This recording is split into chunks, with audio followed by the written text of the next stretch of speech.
Hey guys, this is Vinny. Welcome to another update on my manga project D Hunter, or should I say a manga review on indie creators.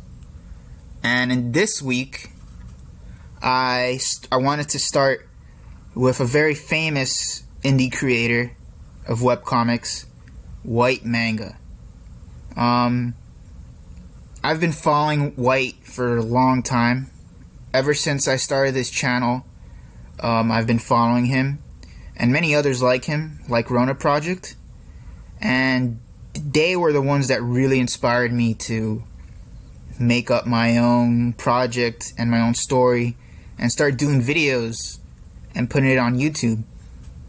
So I really appreciate everything they've done and their contribution really to this great manga community that we have online now.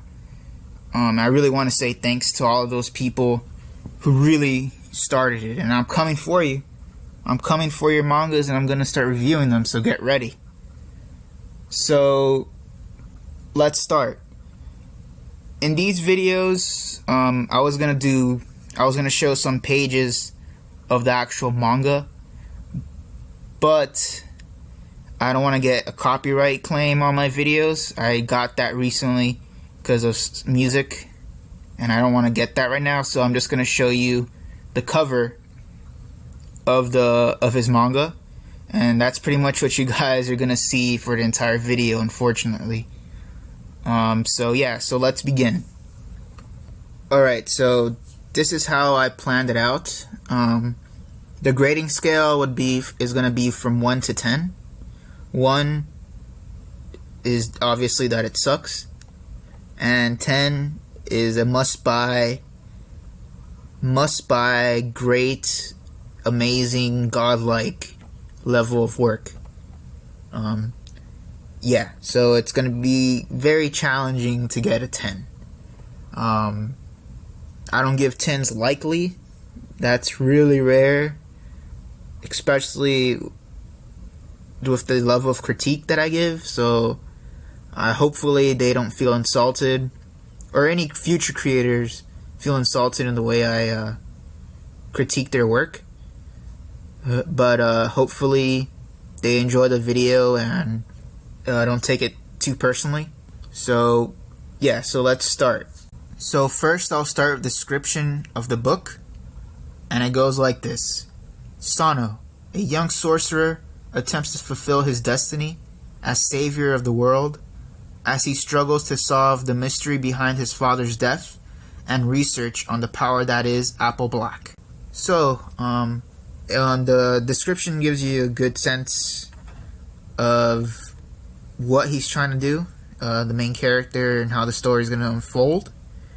And so what I want to start with, I'm going to start with how I felt about the art, and then I'm going to go into the story, and I'm probably going to start nitpicking a bit, but I'm going to just start going into the story. The art is on par with most professional artists, I believe.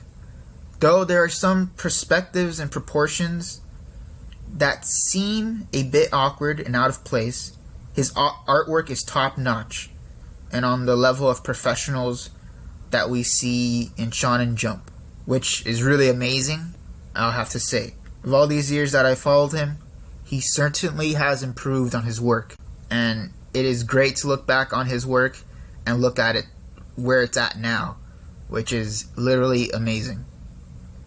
The art's only drawback, though, is really on how the pages were printed. Some pages are a bit pixelized, which became a bit distracting for the art. This is something I was struggling with. It wasn't bad, but there were some parts that were a bit pixelized and made it hard to really appreciate the art. But other than that, the art is top-notch. The story is interesting. Yet, when we go into some of the backstory of some characters, it starts to get a bit confusing. I honestly didn't find Neon's and Ryuzaki's backstory to be all that interesting, and it felt more like a filler than actual backstory. Ryuzaki's internal struggles seems a bit ridiculous and overly dramatic, as there didn't seem to be much an effect on Neon other than the fact she became another emo chick, and Ryuzaki another asshole. Also, the power system in this world is also confusing. I didn't understand how it worked. From the story, it seems to be a natural barrier in people which they have to overcome, so they train for years to surpass them. These barriers to me were useless to have in a story if people can just surpass them. If instead he had it where someone uses all of their power at once is considered dangerous because it can cause instant death, then there would be valid risk to not want to do this. The weapons he calls wands are some of the many highlights of the manga. Of course, they reminded me of Zanpakuto's from Bleach. Wands pretty much are the different weapons that sorcerers use in the story. They turn into weapons or any shape and size depending on the user's magic and spells. In terms of the writing, there seems to be some spelling and typo mistakes. Of course, Marvel and DC sometimes have these mistakes, but not as much as I found here. I counted over 8 spelling mistakes and about 6 to 7 typos. Of course, these mistakes don't affect the story that much, but they are distracting when you're reading and really getting into the story. I did like the build up to the end of the book, with the twist he had throughout the story, which, to be honest, I didn't expect. It has a great cliffhanger and another great highlight in the book.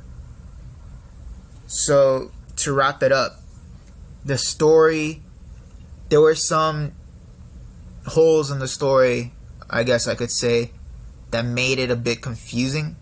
The backstory on some of the characters were iffy, if not stereotypical of most mangas. So I felt that in the next volume he might want to strengthen their backstories a bit, give them better motivations. Other than that, the art was fantastic.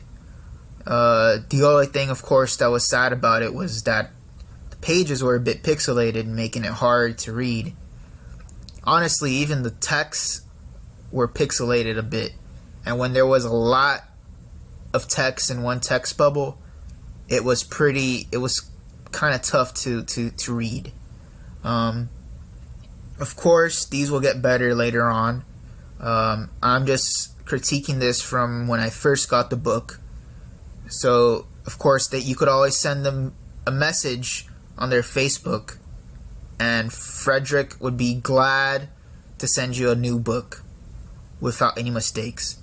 So they're really good on that part, and I think White and Frederick have really made something here that I think is going to be really big. So I congratulate White and Frederick and Saturday AM for the hard work that they put into their books. So, to wrap it up, I'll give this book out of a 10, 8 out of 10. This score, I got it from the fact that there were some mistakes, some written mistakes.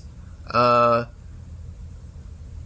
of the story elements were a bit out of place for me, but the art, the twists in the story, especially at the end with its cliffhanger, really made me want more of it, and I can't wait for the next volume. So, other than that, you guys should totally read this book. Buy it off Amazon, or even go on their website, SaturdayAM.com, to buy it, because what they have here is pure gold. And as long as they could work on these little nitpickings in the book itself, like the pixelizations and the typos and some bad grammar here and there, I think this could be really, really big if it's not already, because it's quite an amazing achievement, and I think it's going to go really far. So thanks for watching. I hope you like what you see. Please like, share, and subscribe to my channel for more videos like these. And look at some of the project videos that I have for D Hunter and other things that are going to come up soon. Thanks again, and I'll see you on the next update.